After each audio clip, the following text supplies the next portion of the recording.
It was a beautiful song, and I caught myself crying, and so I'm just already like on the tip of my emotions. So, bear with me. Hatzlahel, Carolyn DeFord, Seed Stas, Puyallup, Chud, Squally Chud, Estro Ilchud, Tool Alt Chud, Tacoma. Good day, my name is Carolyn DeFord. I am Puyallup in Nisqually. I'm joyful to be here, and I've come from Tacoma, Washington. I'm so humbled, and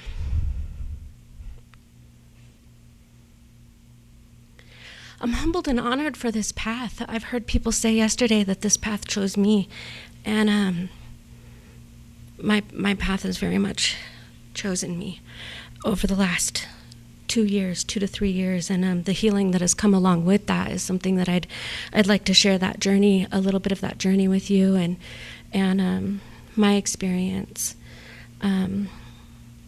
I currently work for the Puyallup Tribe Community Domestic Violence Advocacy Program, and that was kind of the beginning of a path that was laid out for me by a very motivating, inspiring, and insistent director that offered me an opportunity to work for her department, and the opportunity to see the link between domestic violence and missing and murdered Indigenous women.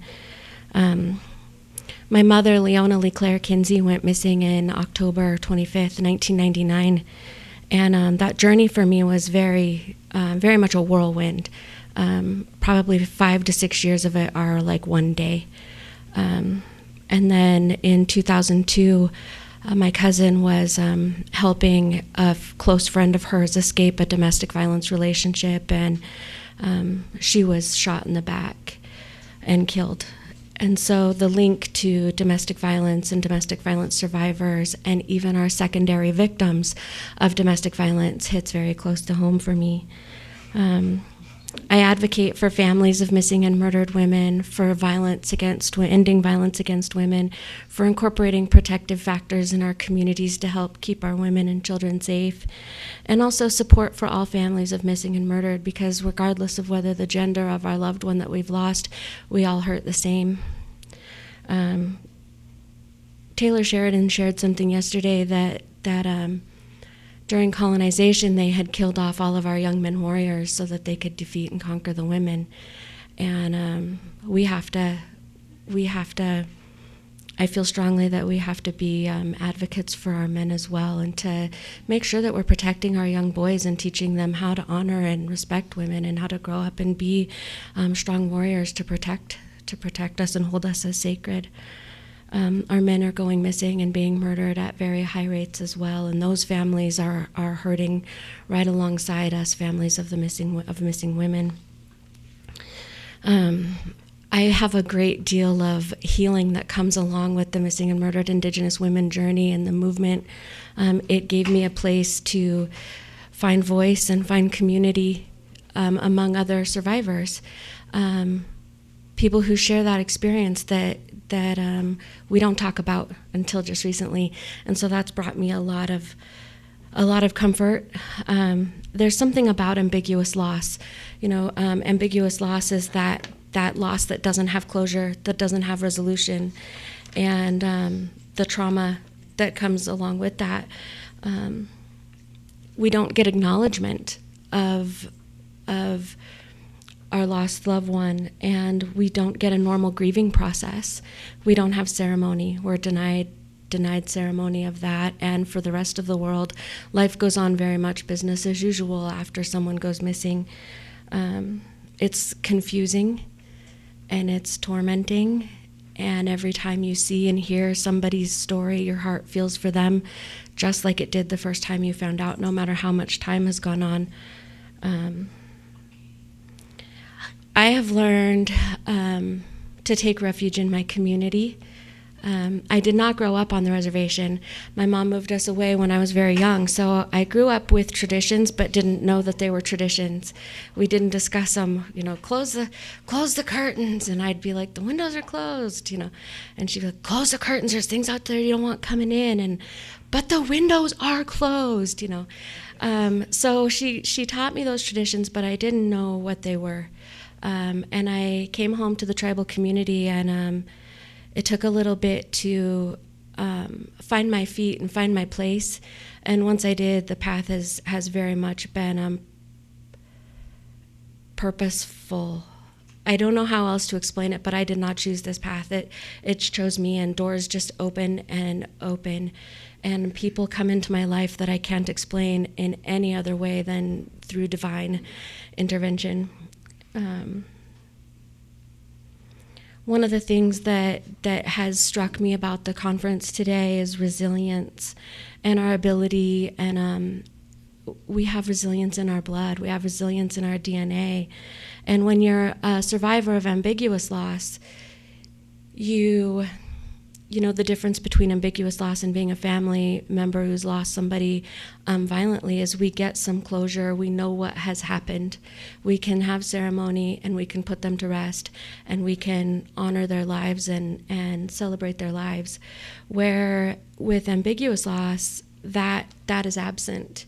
And for a lot of families, they never have that opportunity to even talk about it.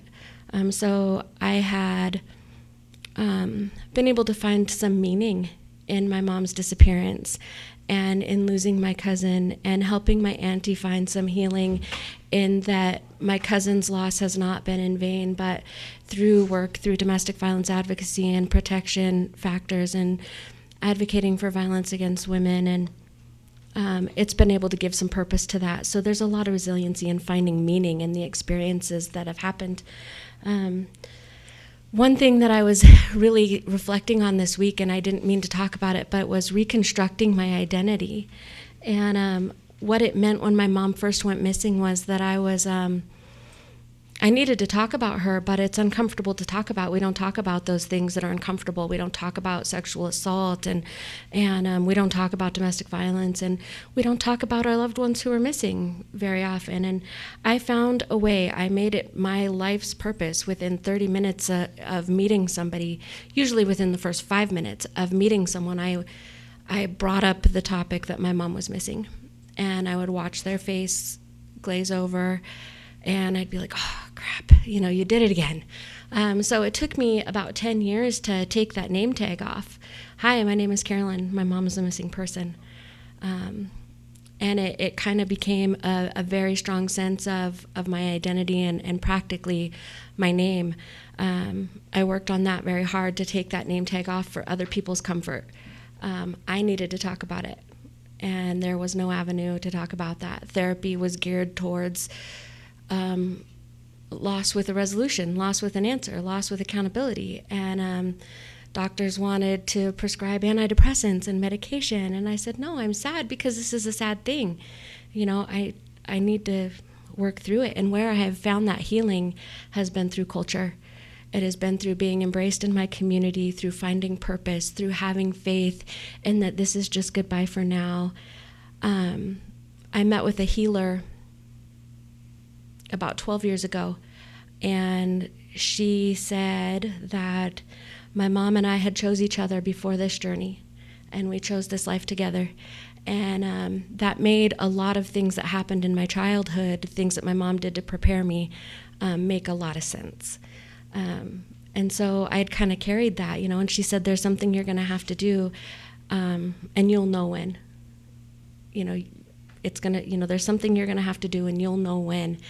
And now these doors are opening, and my mother's story is sadly typical, but able to be a venue for other people to share their stories and to drive change within our community and change within legislation and within our state and within our tribe. And so I know from there, I feel that every one of us, every one of our missing and murdered, when they are taking that last breath, when they're realizing that this is not turning out, that they're praying for us here, and that they're praying for their children, their daughters and their sons and their nephews and their husbands, that they're praying for their safety and they're praying for their happiness and their well-being, and to be able to do work that increases those protective factors is answering their prayers. So I feel very, very fulfilled in that sense of purpose and that sense of faith. I was able to discover hope through being able to share her story and see changes happen. And changes within the missing and murdered Indigenous women movement have been happening very fast. I've been able to connect with other families of missing and share experiences and stories and feelings that we can't share with just anybody else. So that has been a very healing situation for me. In my experience through healing through my mother, that taking off my name tag, my name is Carolyn, my mom is a missing person, I've had to put it back on for this. And that has been, I have to make notes in here, who's your mother? Say who your mother is. Because it took a lot of healing to take that name tag off to keep everybody else comfortable. And now I'm putting the name tag back on, and I will step down after talking and I'll be like, oh, I forgot to say my mom's name. So this say her name movement has helped me to put my name tag back on. And that this story, some people, I'll cry sometimes and people will say, I'm sorry, I didn't mean to make you cry. But I'm like, no, it's like a good workout. It hurts. Kind of like when you've done too many squats and you go to sit down and it's a good pain. I'm exercising my healing. I can remember her in good ways, and I can know that there's some purpose in that. Within Washington State this year, we have had a lot of movement, a lot of attention on driving change for legislation and laws with missing and murdered Indigenous women and Native Americans. We were able to present and pass House Bill 2951 through the Washington State Capitol. Representative Gina McCabe presented this to the House of Representatives in Washington, and it was passed. It's a state bill that directs the Washington State Patrol to conduct a study to connect state, tribal, and federal resources to find ways to come up with a solution for the crisis in Washington. And so we're very excited about that movement. We've also been able to pass resolutions and proclamations within the city of Seattle, the city of Tacoma, which is within Puyallup tribe reservation boundaries, and within the city of Olympia, which is also Nisqually tribal territory.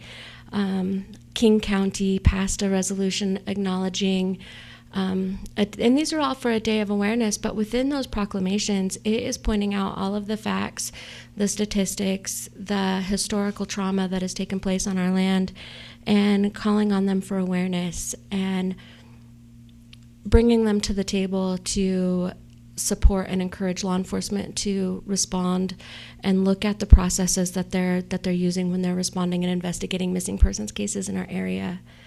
Last month, we presented at the AT&I, the Affiliated Tribes of Northwest Indians, a resolution for a day of awareness for missing and murdered Indigenous people, and we had some discussion in there whether we were going to have that as Indigenous people or Indigenous women.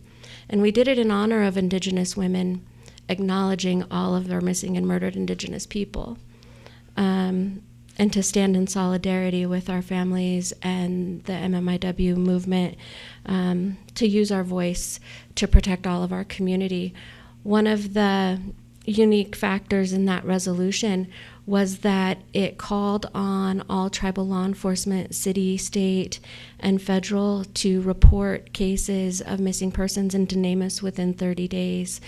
And so that, from what I know, that's the first time so many tribes have come together and supported a resolution of that nature. And in the heels of House Bill 2951, we're really looking forward to the study that this can bring, the information and research that's going to come forward, and hopefully policy changes in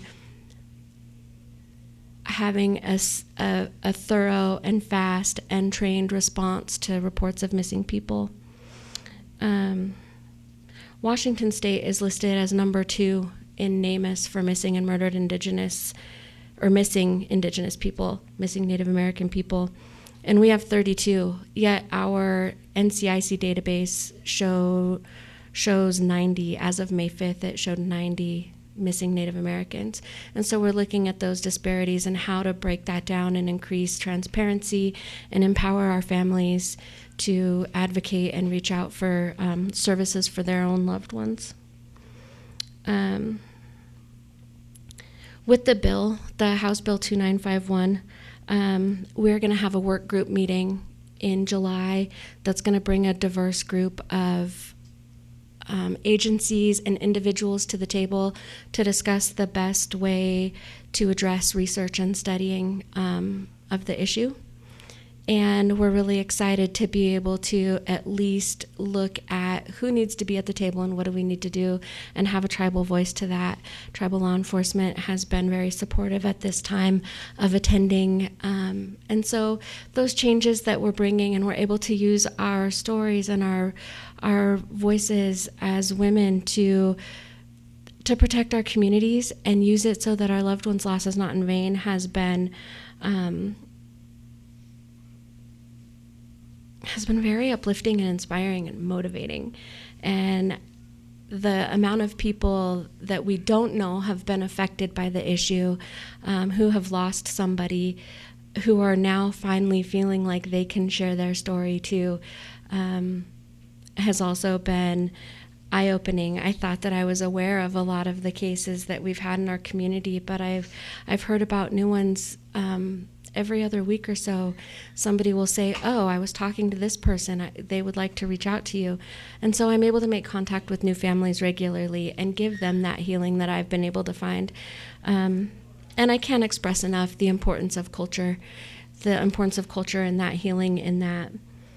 And with that, we have Puyallup Tribe is hosting our annual canoe journey.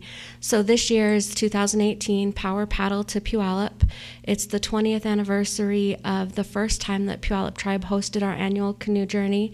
So it's a very big honor for our tribe to host. And we're going to potlatch and gather with over 120 canoe families from Alaska through California. We have Standing Rock is coming. We have indigenous peoples from Maori culture and New Zealand, and I think we even have some tribes coming from the New York area to come and celebrate with us. And so if you're not familiar with what tribal canoe journeys are, I have a link that I can share where you can look that up and kind of see what that is. But I'd like to invite everybody to come join us for Canoe Journey. And Tribal Canoe Journey, we have a 7-day protocol where we're going to celebrate and honor each other and welcome all of our indigenous families to our territory. We have feasting and song and dance and stories. And the healing in that culture that has brought for our community to bring each other together, to have a revitalization in our carving and in our weaving and in our language, and the ability to sit with our elders and learn and hear their stories as they're teaching us.